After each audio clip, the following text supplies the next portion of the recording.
Hello dear students, आज हम लोग बात करने वाले हैं झारखंड टीजीटी मैथमेटिक्स के बारे में। अब आप तो कह रहे हो सर क्यों गड़े मुर्दे उखाड़ रहे हैं, बहुत अच्छे से तैयारी किए हैं और उसका वैकेंसी नहीं आया। बाबू जरूर आया, देखने को मिला, वो झारखंड सहायक आचार्य के रूप में।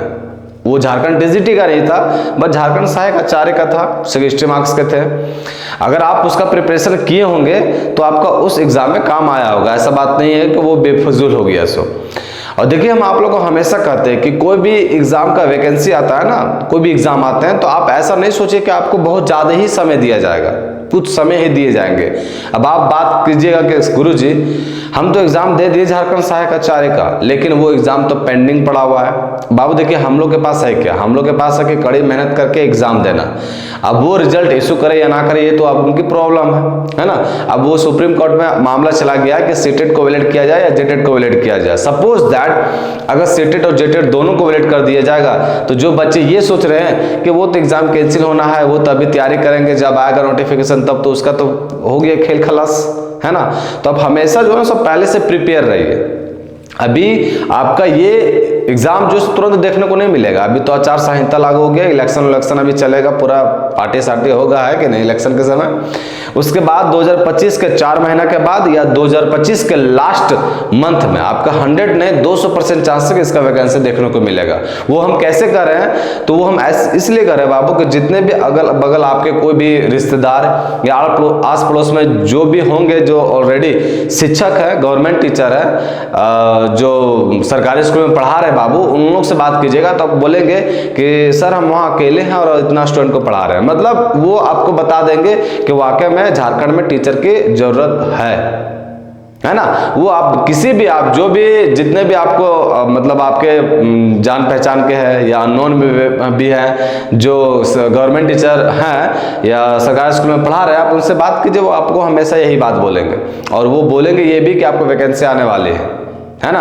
अब टीचर खाली है बाबू तो उसका वैकेंट कोई ना कोई फिलअप करेगा कि नहीं, तो जरूर वैकेंसी देखने को मिलेगी।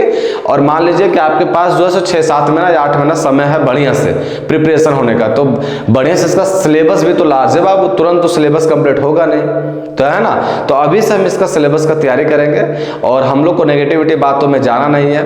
हम लोग किस तरह तैयारी करेंगे, एक सैर के थ्रू सुनिए, है ना। वो सैर क्या है, झारखंड सरकार के ऊपर है या फिर झारखंड में होने वाले भर्तियां के ऊपर है। वो क्या है, खुद हैरान हूं मैं अपने सब्र का पैमाना देखकर, खुद हैरान हूं मैं अपने सब्र का पैमाना देखकर, या तूने याद ना किया, तूने याद भी ना किया और मैंने इंतजार भी ना छोड़ा, है कि नहीं। तूने याद भी ना किया और मैंने इंतजार भी ना छोड़ा। ये किसके ऊपर है, झारखंड टीचर के ऊपर, है कि नहीं। हम जो है सो हम लोग का दायित्व क्या बनता है, हम लोग का दायित्व यही बनता है कि हम लोग को कंटिन्यू अपना प्रिपरेशन बरकरार रखना है। कब तक, जब तक एग्जाम ना आ जाए, एग्जाम सही से देना दे तब तक। ऐसा नहीं कि बीच में कोई तरह का बात हो गया तो हम अपना प्रिपरेशन को छोड़ दे वहीं, ये तो फिर गलत बात है। हम लोग को हमेशा इंतजार करना है कि कब, वो नहीं होता कि देखिएगा कभी आप चीता अगर कोई हिरण को मारता है या तो फिर मगरमच्छ किसी को शिकार करता है किसी का, तो नहीं होता एकदम तिहा लगा के बैठा हुआ रहता है कि कब आए, फिर झपटे इंतजार करता है उस समय का। तो वो समय का हमको इंतजार करना, पहले से वेल प्रिपेयर्ड रहता है वो कि वो आएगा तुमको ऐसे जंप करना। तो उसी तरह आपको भी वेल प्रिपेयर्ड रहना सब एंगल से।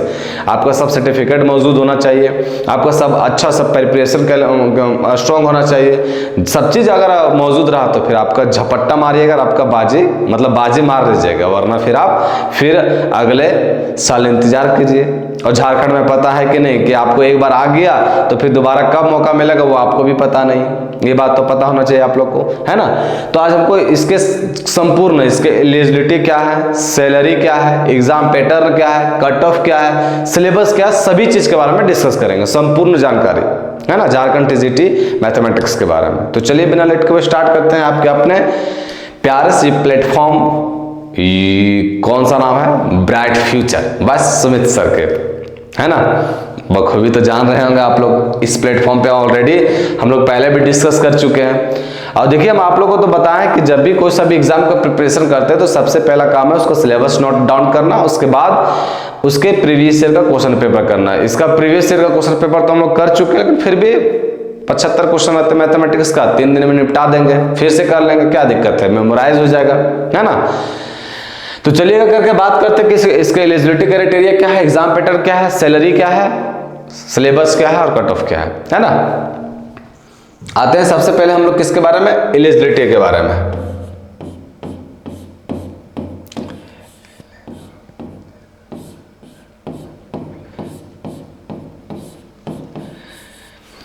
एलिजिबिलिटी क्या है, एलिजिबिलिटी तो छोटा सा एलिजिबिलिटी है बाबू, ज्यादा बड़ा है नहीं। पहला आपका है कि आपका बीएससी होना चाहिए, है ना, ग्रेजुएशन जिसको बोलते हैं, और ग्रेजुएशन जो है सो कौन सा, मैथमेटिक्स ऑनर्स से रहना चाहिए या फिर फिजिक्स से, या फिर फिजिक्स से, है ना। अगर मतलब अगर मैथमेटिक्स ऑनर्स से आप ग्रेजुएशन किए हैं, मेन सब्जेक्ट आपका मैथ है तो फिजिक्स सब्सिडरी में रहना चाहिए, और अगर फिजिक्स मेन सब्जेक्ट है तो मैथ्स जो है सो आपका सब्सिडरी में रहना चाहिए। जो मेन सब्जेक्ट रहेगा बाबू, जो मेन सब्जेक्ट रहेगा, मेन सब्जेक्ट जो रहेगा उसमें आपका 45% होना चाहिए, है, जो अमूमन सभी का देखने को मिलता है। और सेकंड है कि आपका बीएड होना चाहिए, और बीएड जो है सो जेन्युइन कॉलेज से होना चाहिए, जो NCTE से वेरीफाइड हो या नेक से वेरीफाइड हो। ऐसा नहीं कि झोला छाप में ले लिए तो फिर बाद में फिर रगड़ केस होते रहेगा। बस एलिजिबिलिटी में इतना ही है, आपका मैथमेटिक्स से मतलब आप ग्रेजुएशन किए हैं तो मैथ ऑनर्स से ग्रेजुएशन होना चाहिए, है ना, सब्सिडरी में फिजिक्स रखना होगा, और जो मेन सब्जेक्ट है उसमें 45% अंक होना चाहिए, और बीएड जो है सो एक प्रॉपर कॉलेज से किया होना चाहिए। बस यही, इसमें जेटेड सीटेड का कोई लौचल अफाड़ा नहीं है, इसमें सुप्रीम कोर्ट तक मामला जाएगा भी नहीं बाबू, है ना। इसमें कोई बीएड और कोई इसमें सीटेड और कोई जेटेड का कोई लौचल अफाड़ा नहीं है। आराम से दो कैटेगरी, ये दोनों चीज आपके पास है तो आप टीजीटी का फॉर्म भर सकते हैं बिना कोई हिचक उचक के, समझ में आया। चलिए, एलिजिबिलिटी में कोई दिक्कत नहीं होना चाहिए। अब बात करते हैं किसके बारे में, तो अब बात करते हैं इसके एग्जाम पैटर्न के बारे में। एग्जाम पैटर्न क्या है ना, इसके एग्जाम पैटर्न के बारे में जानते हैं। एग्जाम पैटर्न में भी ज्यादा कोई लोचल लफेड़ा नहीं है बाबू, एक एक करके आपको आराम से समझना है, और कोई भी एग्जाम का प्रिपरेशन करते हैं तो ये सब चीज समझना जरूरी है ना। ये चीज सब चीज समझिएगा, उसके बाद ही तो तैयारी करने में मजा आएगा, है कि नहीं। तो एग्जाम पैटर्न के बारे में जानते हैं। अब एग्जाम पैटर्न बाबू ये 2 पेपर में होता है ना। एग्जाम जो है 2 पेपर में होता है, एक होता है आपका पेपर 1 और एक होता है आपका पेपर 2।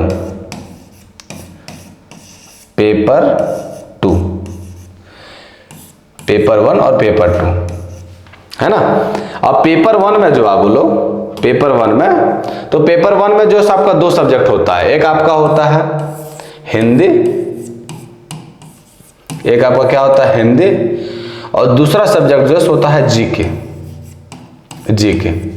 इसमें प्रत्येक सब्जेक्ट जो बाबू 100 क्वेश्चन का रहता है।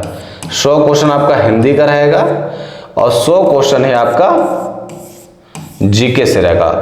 टोटल 200 क्वेश्चन हो गया, और 200 क्वेश्चन रहते हैं, 200 अंक रहते हैं, 200 नंबर का रहता है ना। पेपर 2 का बात करें तो मैथ्स के बारे में डिस्कस कर रहे हैं, तो एक पेपर आपका मैथ्स का रहेगा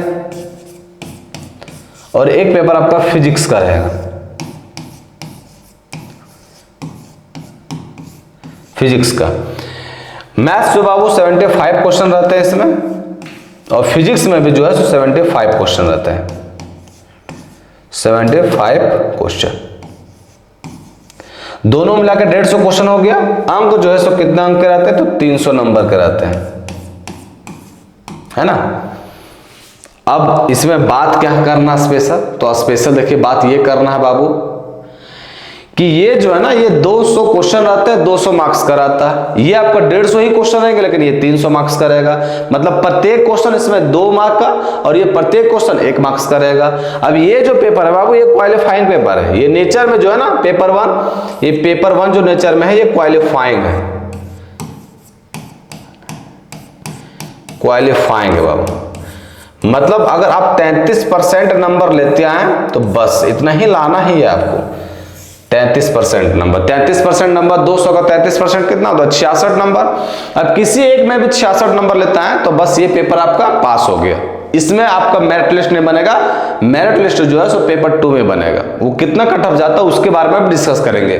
लेकिन याद रखिएगा जो पेपर 1 होता है हिंदी और जीके का, अगर आप हिंदी में अकेले लेता है 66 नंबर तो क्वालिफाई कर जाइएगा, अकेले जीके लेता है 66 नंबर तो क्वालिफाई कर जाइएगा, दोनों मिला के 66 नंबर लाते हैं तो क्वालिफाई कर जाइएगा। मिला जुला के 66 नंबर लाना है ये 200 मार्क्स का, 200 मार्क्स में, तभी आपका पेपर 2 जो सो चेक होगा, वरना नहीं लाइएगा तो पेपर 2 आपका चेक भी नहीं होगा। समझ में आया? ये आपका रहा एग्जाम पैटर्न। कोई दिक्कत नहीं होना चाहिए। अब हम लोग बात करते हैं किसके बारे में? तो इसके सिलेबस के बारे में बात करते हैं, है ना, क्योंकि वो भी इंपॉर्टेंट है कहीं ना कहीं। तो इसका सिलेबस के बारे में बात करते हैं कि सिलेबस इसका क्या है, सिलेबस, है ना। उसके बाद इसके सैलरी के बारे में बात करेंगे और कट ऑफ के बारे में बात करेंगे। सिलेबस क्या है ना। तो सिलेबस, इसका भी सिलेबस जो है बाबू बड़ा ही आसान है और बड़ा ही सिंपल है। बस वो सिलेबस आपका क्या है वो देखते जाइए। देखिए सिलेबस जो है फर्स्ट में आपका अलजेब्रा है बाबू, देखते जाइएगा ना। अलजेब्रा है, अलजेब्रा, और अलजेब्रा में बाबू 2 टॉपिक पढ़ना हमको। अलजेब्रा में जो है सो 2 टॉपिक पढ़ना है ना। वो 2 टॉपिक कौन कौन सा है? तो एक आपका है, ये रख लेते हैं, है ना। 2 टॉपिक कौन सा है? तो फर्स्ट टॉपिक आपका है सेट थ्योरी, है ना। ओहो, फर्स्ट में आपका कौन सा है? तो एक सेट थ्योरी है, सेट थ्योरी, और दूसरा है थ्योरी ऑफ इक्वेशन। लेकिन सेट थ्योरी के अंदर भी बाबू हमको कुछ ना कुछ पढ़ना है। क्या पढ़ना वो जानेंगे। तो सेट थ्योरी के अंदर हमको 3 टॉपिक पढ़ना है बाबू। वो 3 टॉपिक कौन कौन सा है?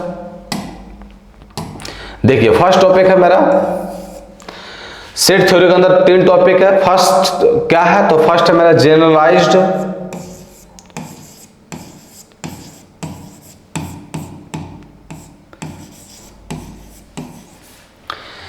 Generalised de Morgan's law, generalised de Morgan's law. ये आपका अलजेब्रा है ना। अलजेब्रा के अंदर 2 टॉपिक पढ़ना बाबू, एक सेट थ्योरी, एक थ्योरी ऑफ इक्वेशन। अब सेट थ्योरी के अंदर भी एक सब टॉपिक है, उसके बारे में डिस्कस कर रहे हैं। एक जनरलाइज्ड डी मॉर्गन्स लॉ पढ़ना बाबू, दूसरा है आपका काउंटेबल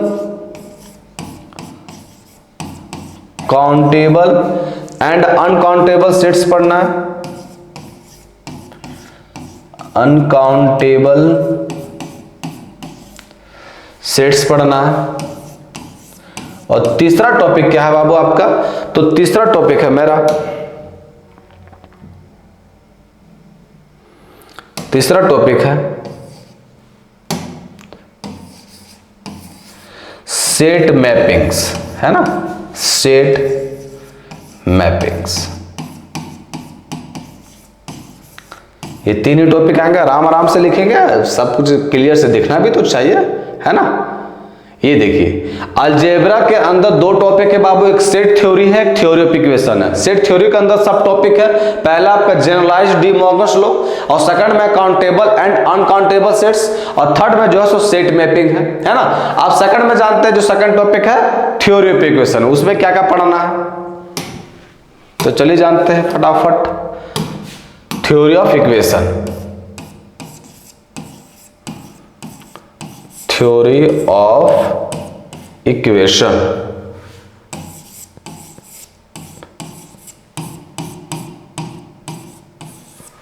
थ्योरी ऑफ इक्वेशन, है ना, थ्योरी ऑफ इक्वेशन। अब थ्योरी ऑफ इक्वेशन में भी हमको 3 सब टॉपिक पढ़ने बाबू। वो 3 सब टॉपिक क्या क्या है? 3 सब टॉपिक पढ़ने हैं। 3 सब टॉपिक क्या क्या है उसके बारे में हम लोग जानते हैं। ये समझ में आ रहा है ना कैसे कैसे लिख रहे हैं? सो ये आपका मेन टॉपिक है बाबू, ये जो है सो आपका मेन टॉपिक है अलजेब्रा। उसके अंदर ये मतलब ये अलजेब्रा है, अलजेब्रा के अंदर ये मेन टॉपिक है सेट थ्योरी, और उसके अंदर ये सब टॉपिक है ना। अब हम लोग बात करते हैं theory of equation. Theory of equation में सबसे पहला टॉपिक जो पढ़ना है वो हमको पढ़ना है किसके बारे में, तो सबसे थ्योरी ऑफ इक्वेशन में सबसे पहला टॉपिक हमको पढ़ना है रिलेशन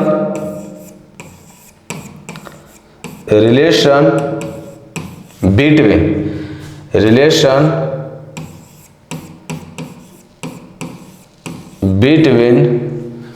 रूट्स एंड कोफिशिएंट्स,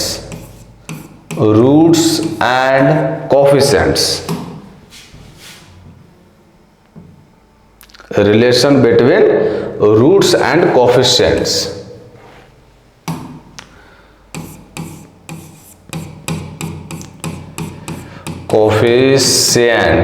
है ना। दूसरा क्या है, तो दूसरा है transformation of equation, transformation of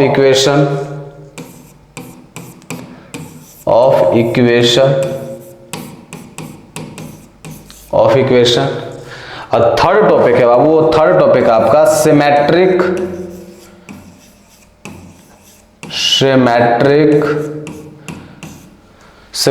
function of roots, symmetric function of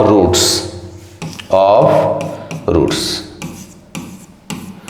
ये आपका 3 सब टॉपिक जो है किसमें पढ़ना, थ्योरी ऑफ इक्वेशन में। कोई दिक्कत ना। अलजेब्रा में ये 2 ही मेन टॉपिक है बाबू, एक आपका है सेट थ्योरी और एक आपका है थ्योरी ऑफ इक्वेशन। अब उसके अंदर जो 3 सब टॉपिक थे उसके बारे में डिस्कस कर लिए। अब आता हूं नेक्स्ट टॉपिक में, नेक्स्ट मेन टॉपिक में। वो नेक्स्ट मेन टॉपिक कौन सा है, तो नेक्स्ट जो मेन टॉपिक है वो मेरा है डिफरेंशियल कैलकुलस।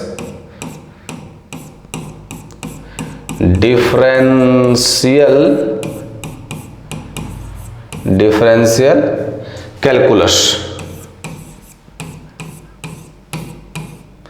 अब डिफरेंशियल कैलकुलस के अंदर भी हमको बहुत सारे सब टॉपिक पढ़ने हैं। कौन कौन से हैं देखिए। वो पहला है आपका बाबू फंक्शंस के बारे में जानिए, फंक्शंस के बारे में, है ना, फंक्शंस के बारे में। दूसरा जो है सो आप जानिए कंटिन्यूटी एंड डिफरेंशिएबिलिटी के बारे में, कंटिन्यूटी एंड डिफरेंशिएबिलिटी के बारे में,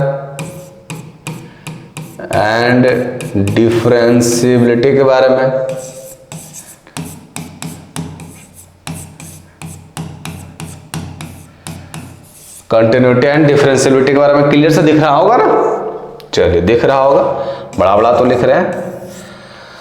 फंक्शंस के बारे में हो गया, कंटिन्यूटी एंड डिफरेंशिएबिलिटी के बारे में हो गया। थर्ड जो है सब जानिए सक्सेसिव डिफरेंशिएशन के बारे में, सक्सेसिव डिफरेंशिएशन के बारे में,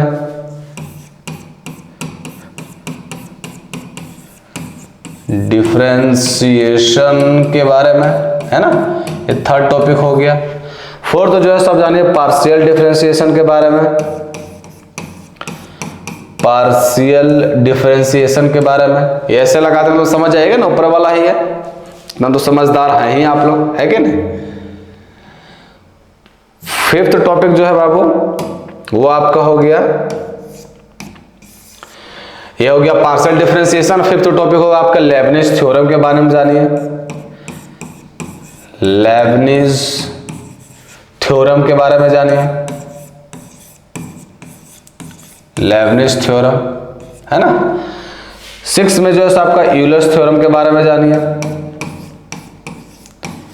Euler's theorem.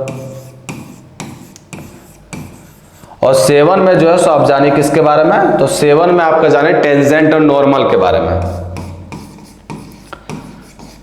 Tangent and normal के बारे में जानिए, है ना। ये जो है सो आपके डिफरेंशियल कैलकुलस का पार्ट है बाबू। ये जितने भी अभी हम लिखाए हैं ये किसका पार्ट है, तो ये आपका डिफरेंशियल कैलकुलस का पार्ट है। बस ये 7 टॉपिक है आपको कवर करने किसमें, डिफरेंशियल इक्वेशन में, है ना।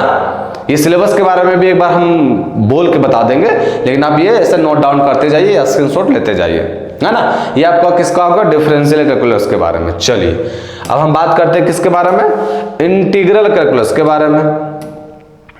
इंटीग्रल कैलकुलस, इंटीग्रल कैलकुलस के बारे में बात करते हैं। इंटीग्रल कैलकुलस है ना। अब ये इंटीग्रल कैलकुलस में क्या क्या पढ़ना हमको, इंटीग्रल कैलकुलस में तो सबसे पहला टॉपिक इसमें पढ़ना है बाबू लोग, indefinite integration. Indefinite integration, indefinite integration of trigonometric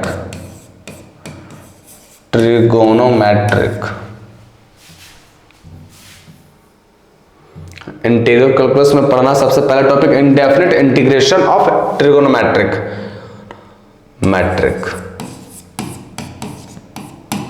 है ना। ये दिख रहा है ना बढ़िया क्लियर से, और समझ में भी आ रहा होगा सारा सिलेबस। अब जितने भी टॉपिक लिखाया जा रहा है आप लोग को सब टॉपिक लग रहा होगा कि हु बहुत है, हल्का फुल्का और ज्ञान मिल जाएगा तो और बढ़िया से क्लियर कर लेगा क्वेश्चन को, है ना। सेकंड टॉपिक जो है बाबू वो पढ़ना है आपको रैशनल एंड, नहीं पहले ये पढ़िए properties of definite integration of definite, कुछ दो चार प्रॉपर्टी है, ज्यादा है नहीं, डेफिनेट इंटीग्रेशन के बारे में, इंटीग्रेशन के बारे में जितने भी टॉपिक है बाबू सब टॉपिक कवर कराया जाएगा। ऐसा बात नहीं कि आप लोग को सिर्फ प्रीवियस ईयर का क्वेश्चन पेपर या सिलेबस लिखा के छोड़ दिया जाएगा। जितने भी टॉपिक लिखा जा रहा है ना वही तो बता रहे हैं कि आपको हम जब सिलेबस स्टार्ट करेंगे तो आपको पता चलना चाहिए ना कि कौन सा टॉपिक पढ़ाई हो रहा है और जो पढ़ाई हो रहा है वो सिलेबस में है या नहीं। तो ये जितने भी टॉपिक आप लोग को लिखा जा रहा है ये सारा टॉपिक आपको सारा टॉपिक करवाया जाएगा। उसके बाद इससे रिलेटेड क्वेश्चन करेंगे, इसके बाद इसके प्रीवियस ईयर का क्वेश्चन पेपर करेंगे। मतलब प्रिपरेशन इतना तगड़ा रखेंगे कि सिर्फ मैथ के बहुत हम नौकरी ले लेंगे और बताएंगे भी आगे क्या करना है क्या नहीं करना है ना। अभी तो हम सिलेबस के बारे में डिस्कस करें, सैलरी के बारे में रह ही गया है, कट ऑफ के बारे में रह ही गया है। अभी सेकंड टॉपिक क्या है, properties of definite integral. Third में हम लोग को पढ़ना है इसमें रैशनल एंड इर्रेशनल फंक्शंस के बारे में, इर्रेशनल फंक्शंस के बारे में थर्ड टॉपिक हो गया ये इंटीग्रल कैलकुलस में। फोर्थ टॉपिक क्या पढ़ना है, तो फोर्थ टॉपिक में पढ़ना है आपका डिफरेंशियल इक्वेशन,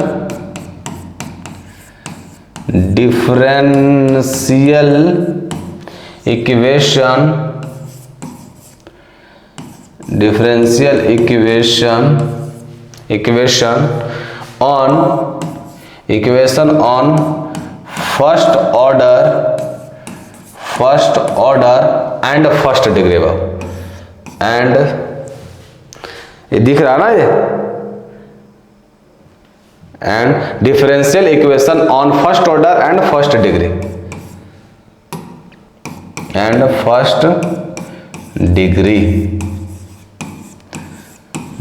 है ना। और लास्ट टॉपिक जो है सो इसमें पढ़ना आपका रिडक्शन फॉर्मूला।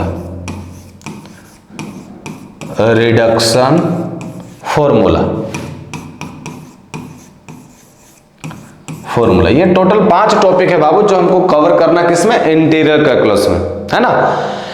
अब ये चीज हम देख लिए, क्या क्या देख लिए, तो फर्स्ट में देख लिए हम लोग अलजेब्रा, सेकंड में देख लिए डिफरेंशियल कैलकुलस, थर्ड में देख रहे इंटीग्रल कैलकुलस। 3 और रह गए हैं। 3 कौन कौन सा है गुरुजी, तो पहल का अब ये 4th नंबर वाला है बाबू मेरा कोऑर्डिनेट ज्योमेट्री, है ना। कोऑर्डिनेट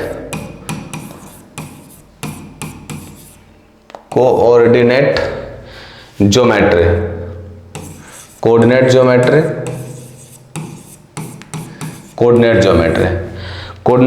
में भी कुछ सब टॉपिक है बाबू। इसके टॉपिक है कौन कौन सा है, सबसे पहला है आपका standard equation of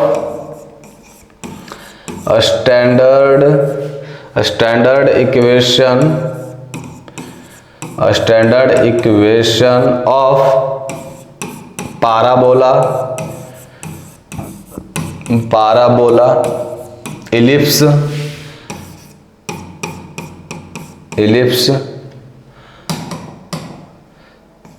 ellipse and hyperbola hyperbola, है ना।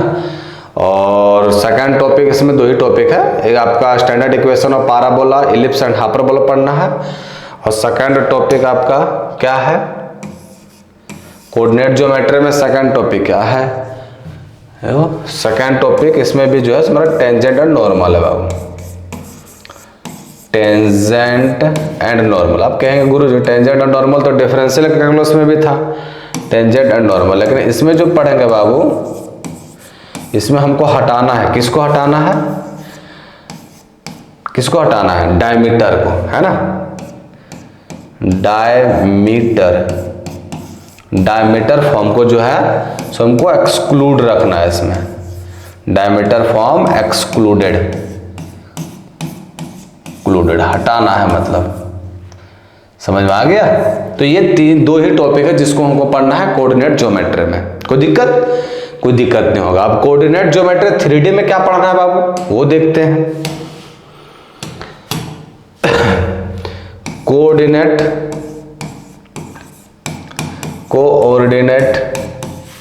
ज्योमेट्री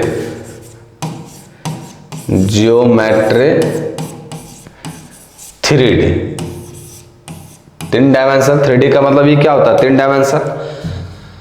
अरे मजा तो आ रहा होगा नहीं आप लोगों की, क्या गुरुजी पीठ पीछे करके सिर्फ लिखे छापे जा रहे हैं, कुछ हल्का सा मनोरंजन वाला बात भी कीजिए, तब ना क्लास मजा करना आएगा। क्लास में फिर मजा कैसे आएगा, तो पहले सिलेबस में कर लेते हैं डिस्कस, उसके बाद फिर करेंगे मजा, और ज्यादा करेंगे मजा तो भुगतेंगे सजा, है ना, इसलिए ज्यादा मजा भी नहीं करना है। कोऑर्डिनेट ज्योमेट्री 3D मतलब 3 डायमेंशन में क्या क्या पढ़ना बाबू, तो सबसे पहले हम लोग को पढ़ना है different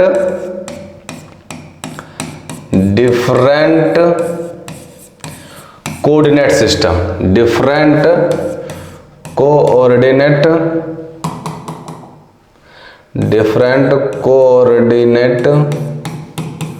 coordinate systems, coordinate systems and relation between them, and relation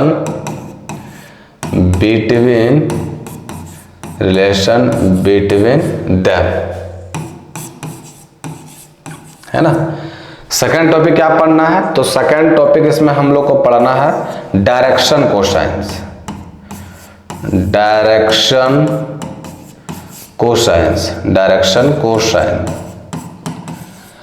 third topic क्या पढ़ना है, तो थर्ड टॉपिक हम लोग को पढ़ना है बच्चों लोग, डायरेक्शन कोसाइंस हो गया।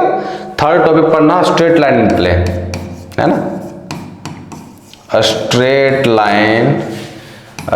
Line in plane. 3D में पढ़ रहे हो बाबू तो प्लेन ही आना है ना, तो स्ट्रेट लाइन इन प्लेन पढ़ना है। ये हमको पढ़ना किसमें, कोऑर्डिनेट ज्योमेट्री 3D में, है ना। ये 3 टॉपिक पढ़ने, डिफरेंट कोऑर्डिनेट सिस्टम और उसके रिलेशन, उसके बाद फिर डायरेक्शन कोसाइन, और थर्ड में आपका है स्ट्रेट लाइन इन प्लेन। अब एक लास्ट टॉपिक आता है जिसके अंदर हम लोग को है ट्रिगोनोमेट्री, है ना, ट्रिगोनोमेट्री।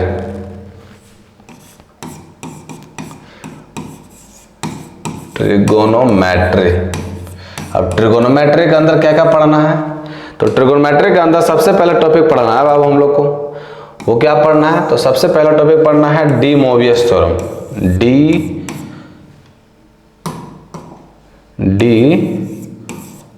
मोवियस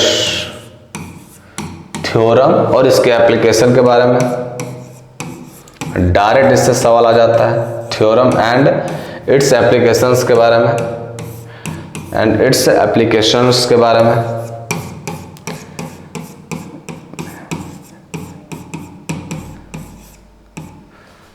दूसरा क्या पढ़ना है हमको, तो दूसरा पढ़ना है हम लोग को बाबू कॉम्प्लेक्स आर्ग्यूमेंट के बारे में, आर्ग्यूमेंट के बारे में। थर्ड टॉपिक इससे में कवर करना हम लोग क्या चीज, ग्रेगरी सीरीज के बारे में बाबू, ग्रेगरी सीरीज के बारे में।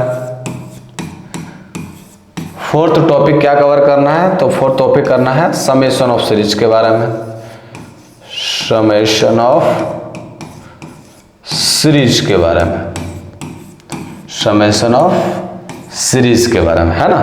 तो ये टोटल 4 टॉपिक जो है सबको कवर करना किसमें, ट्रिगोनोमेट्री में।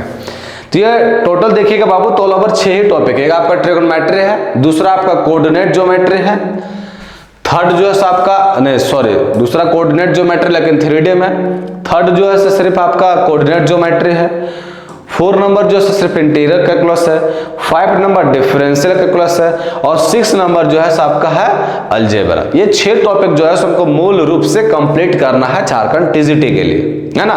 तो ये सिलेबस आप लोग को नोट डाउन तो कर ही लेंगे, अच्छा उम्मीद करते हैं अच्छे विद्यार्थी का पहचान है ये। अब हम लोग बात करते हैं इसके सैलरी के बारे में, क्योंकि मेन मोटिवेशन तो वहीं से जगता है बाबू। कहने को तो बहुत स्टूडेंट कहता कि नहीं सर हम तो शिक्षक बन के बच्चों को पढ़ाना चाहते हैं, वो तो बात है ही बाबू, है ना। शिक्षक बन के बचपन के पढ़ेबे नहीं कीजिएगा, क्या कीजिएगा बा, लेकिन मेन मोटो जगता है यहाँ से बाबू कि कचवा कितना मिलेगा, है कि नहीं, कि कचवा कितना मिलेगा गुरुजी ये पहले बताइए, यहाँ से हल्का सा मोटिवेशन जागेगा। समझ में आया कि नहीं। तो पहले कचवा के बारे में बात करते हैं, सैलरी कितना होता है ना। तो सैलरी जो बाबू ये झारखंड टीजीटी का 4600 पे ग्रेड का आता है, 4600 पे ग्रेड का आता है।